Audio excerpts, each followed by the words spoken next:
হালিশহরের গুরু পূর্ণিমার দিনে নিগমানন্দ আশ্রমে উপস্থিত কেন্দ্রীয় মন্ত্রী রাজ্য বিজেপির সভাপতির পদ থেকে সুকান্ত মজুমদারকে অব্যাহতি দিয়ে রাজ্য বিজেপির নতুন সভাপতি হিসেবে শ্রমিক ভট্টাচার্যের হাতে দলের ব্যাটন তুলে দিয়েছেন বিজেপি কেন্দ্রীয় নেতৃত্ব। তবে তার অনেক আগে থেকেই প্রাক্তন রাজ্য সভাপতি তথা প্রাক্তন সাংসদ দিলীপ ঘোষের সাথে দূরত্ব বেড়েছিল বিজেপির।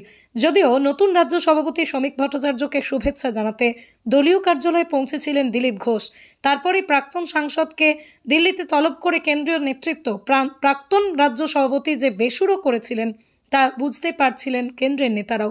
তাকে ঘিরে নানান জল্পনার মধ্যে এবার দিলীপ ঘোষকে নিয়ে কৌশলী মন্তব্যই করলেন কেন্দ্রীয় শিক্ষা দপ্তরের প্রতিমন্ত্রী সুকান্ত মজুমদার। আজ বুদ্ধ পূর্ণিমা উপলক্ষে হালিশহরের নিগমানন্দ আশ্রমে পৌঁছেছিলেন তিনি। সেখানেই তিনি বলেন, বিজেপি দল নীতিভিত্তিক ব্যক্তি ভিত্তিক নয়, যে সভাপতি হয় আমরা তার নেতৃত্বই চলি। দিলীপ দা আমাদের দলের প্রাক্তন কেন্দ্রীয় সহসভাপতি ছিলেন, তাই ওনার বিষয়ে যা বলার দলের উত্তর নেতৃত্বই বলবে। অন্যদিকে পুলিশের ভূমিকা নিয়ে অসন্তোষ প্রকাশ করেন কেন্দ্রীয় প্রতিমন্ত্রী। দেখুন হালিশহর থেকে সতীনাথ ভট্টাচার্যের বিস্তারিত রিপোর্ট। আজকে আপনারা জানেন পূর্ণ গুরু পূর্ণিমার দিন। আজকের দিনে মহর্ষি বেদব্যাস, শ্রীকৃষ্ণ দ্বৈপায়ন বেদব্যাস তার জন্ম হয়েছিল। পৃথিবীর প্রথম গুরু তাকে বলা হয়, কারণ তিনি বেদকে ব্যাস করেছিলেন, অর্থাৎ ভাগ করেছিলেন এবং সংকলিত করেছিলেন, সবগুলোকে আলাদা আলাদা করেছিলেন। তাই আজকের দিনে ভারতীয় জনতা পার্টির তরফ থেকে পুরো দেশব্যাপী বিভিন্ন জায়গায় মঠ মন্দির প্রতিষ্ঠান যেখানে আছেন তার পূজ্য স্বামীজিদের সাথে আমরা দেখা করি। বিভিন্ন ধর্মীয় সম্প্রদায়ের ভারতীয় যে ভাবধারা, ভারতীয় ধর্মীয় সম্প্রদায়ের, তাদেরকে আমরা আমাদের সম্মান জানাই। আজকে সেই হিসেবে আমার এই নিগমানন্দ আশ্রমে আসার সুযোগ হয়েছে, সেজন্য আমি ধন্য মনে করছি এবং এখানকার মহন্ত মহারাজকে তার কাছে আমি আমার প্রণাম জানাবো। এবং একটাই প্রার্থনা, বাংলা একসময় ভারতবর্ষের শ্রেষ্ঠ রাজ্য ছিল, একসময় গোটা ভারতবর্ষের রাজধানী এখানে ছিল। ভারতবর্ষের জিডিপিতে অর্থাৎ অর্থনীতিতে সব থেকে বেশি অংশ এই বাংলার থাকতো।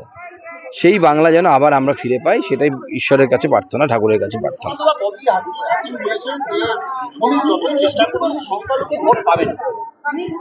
দেখুন, সংখ্যালঘু ভোট পাবো কি পাবো না সে তো ভোটের রেজাল্টে বোঝা যাবে।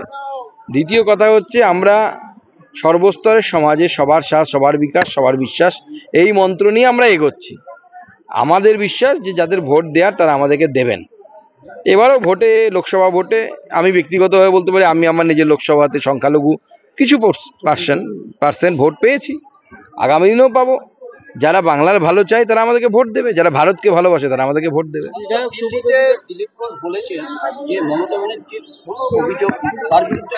যেহেতু দিলীপ ঘোষ আমাদের সর্বভারতীয় সহসভাপতি ছিলেন, অতএব ওনার বিষয়ে সমস্ত উত্তর কেন্দ্রীয় নেতৃত্ব দেবে।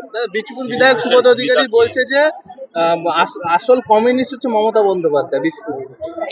কি কমিউনিস্ট, কোন কমিউনিস্ট আমাদের তো জানার নেই, কি ধরনের কমিউনিস্ট জানার নেই। তবে আজকে আমরা একটা উদাহরণ পেলাম, কমিউনিস্ট ঐতিহাসিকরা ক্ষুদিরাম বোস, নেতাজি সুভাষচন্দ্র, মাস্টারদা সূর্য সেন, এই ধরনের পথের যারা প্রতীক ছিলেন, যারা সশস্ত্র বিপ্লবের কথা বলতেন বা সশস্ত্র সংগ্রামের কথা বলতেন স্বাধীনতার, তাদেরকে বামপন্থী ঐতিহাসিকরা উগ্রপন্থী বলে বা সন্ত্রাসবাদী বলে। আজকে দেখলাম আমাদের পশ্চিমবঙ্গের একটি বিশ্ববিদ্যালয়ের ইতিহাসের প্রশ্নে আমাদের যারা স্বাধীনতা সংগ্রামী বাংলার, যারা আমরা চরমপন্থা পড়েছি ইতিহাসে, এখন তাদেরকে সন্ত্রাসবাদী বলা হচ্ছে, যেটা আগে বামপন্থী ঐতিহাসিকরা বিভিন্ন জায়গায় বলতেন। এখন দেখা যাচ্ছে সেই জন্য মমতা বন্দ্যোপাধ্যায়কে বামপন্থী বলেছেন কিনা জানি না, কিন্তু আমরা তো এদেরকে সন্ত্রাসবাদী মনে করি না। আমরা মনে করি এরা চরমপন্থার পথ নিয়েছিলেন, সেটাও স্বাধীনতা সংগ্রামের একটা পথ।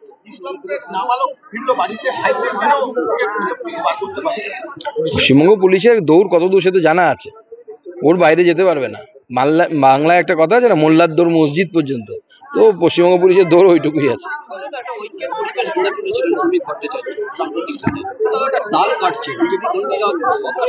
সব জায়গাতেই ঐক্য আছে, আপনাদের নজর খারাপ সেজন্য আপনারা দেখতে পাচ্ছেন। চোখটা ঠিক করে সব ঐক্যই দেখতে পারবেন।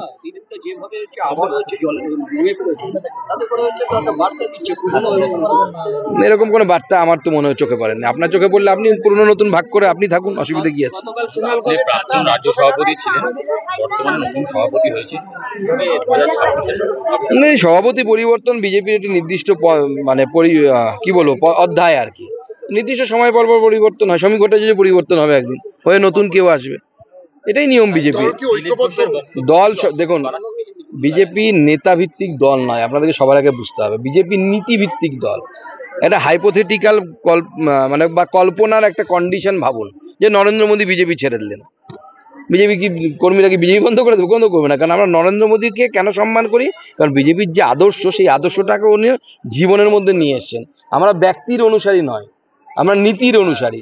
আমরা সেই নীতিকে দেখে এখানে এসেছি। সুকান্ত মজুমদার যখন এই আদর্শের সাথে যুক্ত হয়েছে, যখন আমি ক্লাস 11-12-এ পড়ি, সেই সময় বিজেপির এখানে ক্ষমতায় আসার দূর দূর পর্যন্ত কোনো সম্ভাবনা ছিল না। তো সেদিন থেকে আমরা শাখার মাঠে গিয়ে নমস্তে সদা বৎসলে করেছি। কিসের জন্য? আদর্শের উপরে। আমাদের সেই জন্য বিশ্বাস হচ্ছে আদর্শের প্রতি, ব্যক্তির প্রতি আমাদের কোনো ইয়ে নেই। দিলীপ ঘোষের কিছু বক্তব্য কি সাম্প্রতিক অস্বস্তি বাড়াচ্ছে বিজেপি? আমার কোনো কিছুতেই অস্বস্তি হয় না, আমার সব কিছুতেই স্বস্তি, কারণ আমি নীতিভিত্তিক ব্যক্তি। আমার কাছে কোনো ইয়ে নেই। তো যে যখন সভাপতি থাকে আমরা তার পেছনে দৌড়াই, আমরা বলি সভাপতি জিন্দাবাদ, এটা আমাদের নীতি। দিলীপ ঘোষ ছিলেন তখন দিলীপ ঘোষ জিন্দাবাদ বলতাম, সুকান্ত মজুমদার হয়েছিলেন তখন লোকে সুকান্ত মজুমদার জিন্দাবাদ বলতো, এখন শ্রমিক ভট্টাচার্য হয়েছে আমরা শ্রমিক ভট্টাচার্য জিন্দাবাদ বলবো, আগামী দিনে অন্য কেউ হবে আমরা তার নামে, কারণ আমরা নীতিটার জিন্দাবাদ বলছি, ব্যক্তির নয়। সেটা পার্টি স্ট্যান্ড, আমি বলে দিয়েছি আগে, পার্টি এটাকে এন্ডোর্স করতো না।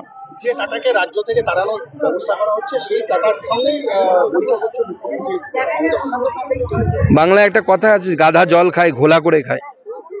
তখন তাড়ানোটা ভুল হয়েছিল, এটা আশা করি বুঝতে পেরেছেন কিনা আমার জানা নেই। মমতা বন্দ্যোপাধ্যায় বুঝতে পেরেছেন কিনা উনি বলতে পারবেন না, আপনি ভুল জায়গায় প্রশ্ন করছেন। আমরা তো চাই যে শিল্পায়ন হোক পশ্চিমবঙ্গের।